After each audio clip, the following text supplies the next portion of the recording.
lessons from the lesson. Live in the hills, but I still get a spread. Started with a little, but I still reinvest it. Fear how I feel, then you feel it's a blessing. I just want the lesson, I just want protection. I'm up and I'm down, but they sound like progression. Farmer never plans if he waits for perfection. Finger to the down. All right, ladies and gentlemen, I hope you're having a wonderful day. I got another watch list for you. We are going to talk about oil, and if now is the time to start buying, I made a couple of plays today. We're gonna go over those, but before I get into any of that, we need to talk about a little bit with what happened today. If you didn't see the markets, it was driven a lot by Elon Musk. Both Tesla did good, and he bought a stake in Twitter, but this whole growth stock sentiment, I mean, there's a lot of comments behind it. It was a big driver today. Do not forget, we have a big catalyst on Wednesday. I'm going to give you another update on that tomorrow, but that is the Fed minutes. But on that, there's a couple things in the market we got to talk about. Number one, April. It is the best month. So,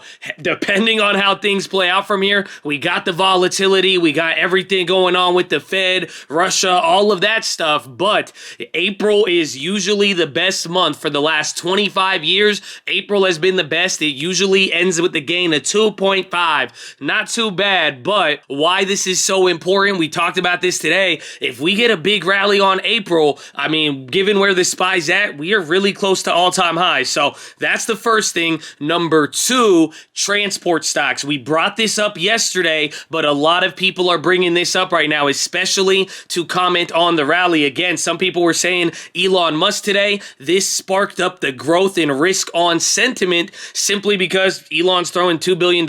He's putting money to work, and then it helped lift all the other growth stocks. Even Cathie Woods got hyped today. She was on Bloomberg, but that's the good thing. But now the risk off part, the thing that's not good and is leading other people to get worried, it is transport stocks. So like you're seeing here, gloom in transport sends a scary smoke signal for U.S. stocks. Well, take a look right here. This is a chart. It's cleaner, but we brought this up yesterday, but you could see it. This is the S&P overlaid with transports, and I'm not the only one. A lot of people see this as a canary in the coal mine. Again, today, you saw communications, that's Twitter, tech, and a couple of others. I think energy barely was green, which was very interesting. But all of those went green. What was red? It was the consumer stocks, the stocks that have to do with transports, real estate, interest, banks, financial. Why? Because if people are worried about the economy, there's growth. This is how it relates into transports, because they would get hit by it, not to mention high costs with gasoline, and then that jobs report that we got on Friday. But people are saying it seems like the consumer industries are slowing down, and that's where the transports apply to it. But that's the second thing. And then now the third thing, this is what we're waiting here, and it has to do with oil. It depends what Germany does now with more sanctions, or if we hear from Russia and what they are going to do about sending gas. But pretty much after hours, this was like an hour and a half after the bell, oil started going up a little bit, and that was on the reports that the EU is looking to add more sanctions. And then on top of that, earlier in the day, Germany and France, they are expelling Russian diplomats. So this is an escalation thing, and again, this is the big worry. But the thing here, I'm going back to this headline right here with Europe planning new Russia sanctions and all that, but it has to do with France, and essentially we may see France start banning before Germany, so keep that in mind. But essentially, this is the third biggest thing that's happening. And then fourth, you got wheat rising the most in 2 weeks. Corn went up on Brazilian weather,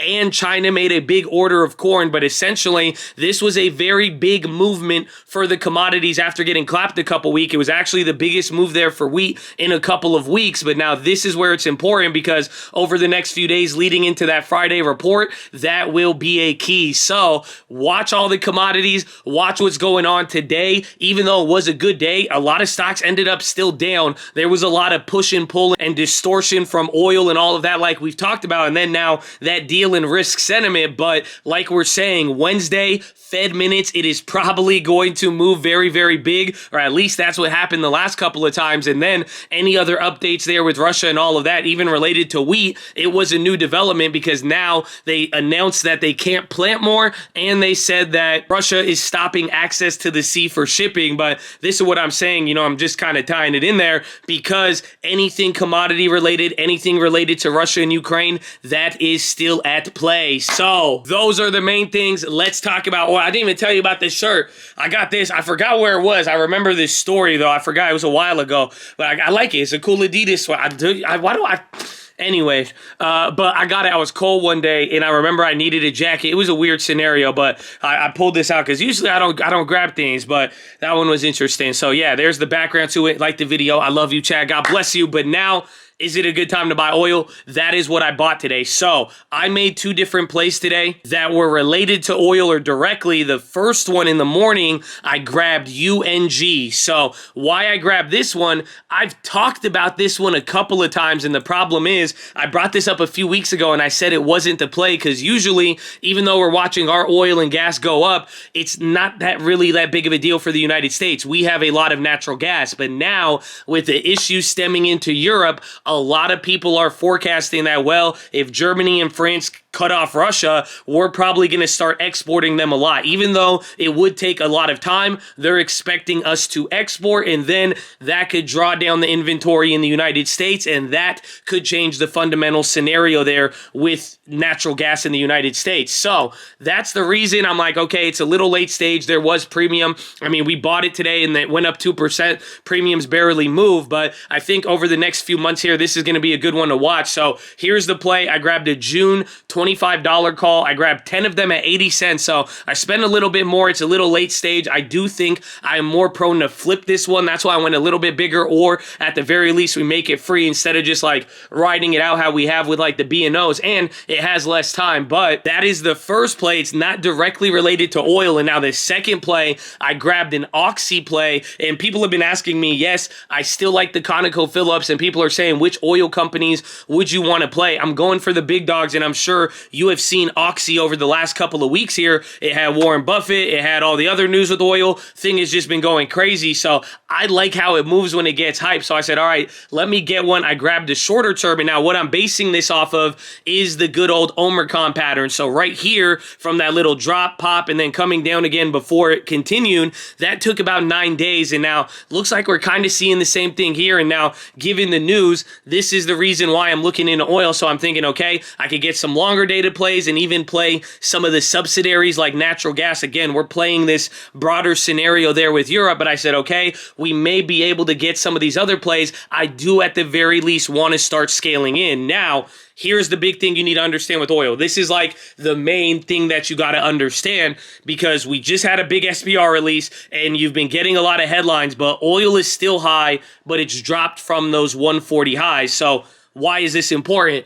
Because there's a lot going on right now. You have to think about it. Oil is above $100 a barrel right now, and this is factoring in Shanghai and China on massive lockdowns, massive demand destruction, and then it is also pricing in a more favorable outcome than not for the Iran deal. So two things like this should keep the price of oil down, and then on top of it, you now have the war situation. So pretty much you got a lot of things fighting right now, and that's what's kind of distorting the price. Some people talked about this yesterday, but now looking at the premiums, if you go look at either materials plays, again, go look at wheat and some of the agriculture, but even like Alcoa all the way down to Lockheed Martin and some of those other names that we saw recently, again, when all of this stuff started breaking out, a lot of them are just holding up and they're staying pinned. So it's kind of like we're waiting for the next move. Oil has been the most volatile, literally moving historically. So these things in mind, these just two factors, you got to realize there is big events. Again, don't forget the big back-to-back SPR release.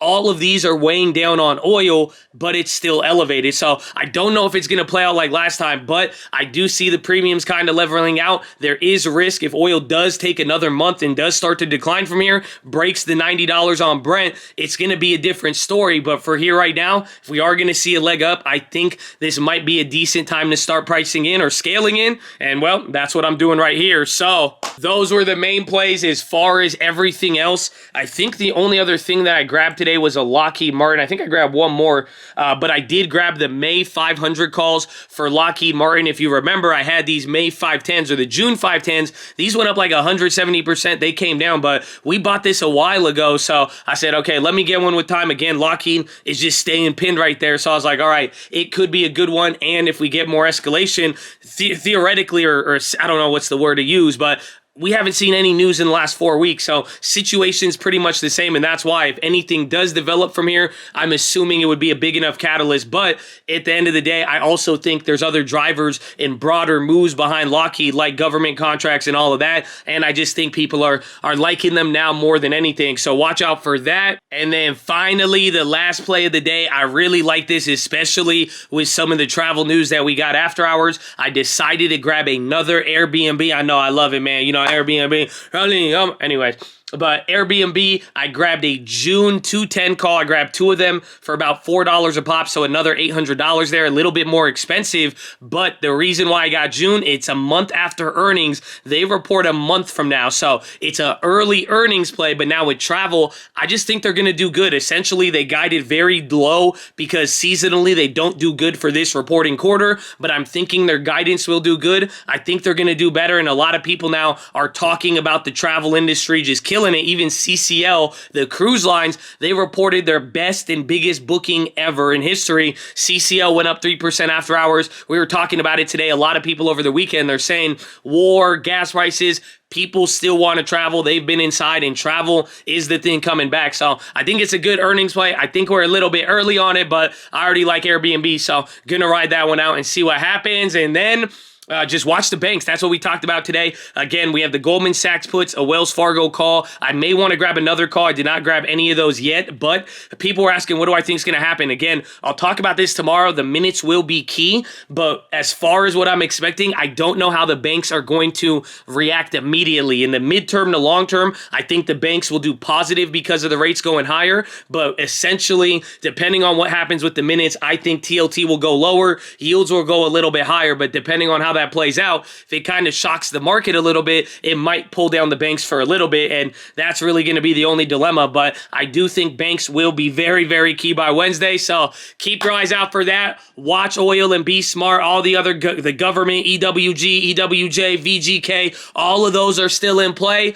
Watch the events and commodities too. Don't forget about the agriculture, baby. But that is pretty much it. Make sure you're hydrated, healthy, ready to go. Make sure you post your watch list. Make sure we see you there in the morning. I need the armor on. I need the helmet shining. I need you to remember, you are the master of the money. The money, that's not, no, you know what I'm saying? They don't master you. You master it, baby. That's Seneca, Epictetus. So I'm getting better at the non-awkward one, but I like the hype better. I don't know. This is kind of like a weird therapy session after hours now that I think about it. Honestly, especially if you made it this far, I love you. So this is like a really long exit now that I think about it. But I'm going to go to the gym. I love you, Chad. And, finger to the sky, baby. God is good. Amen. Goodbye.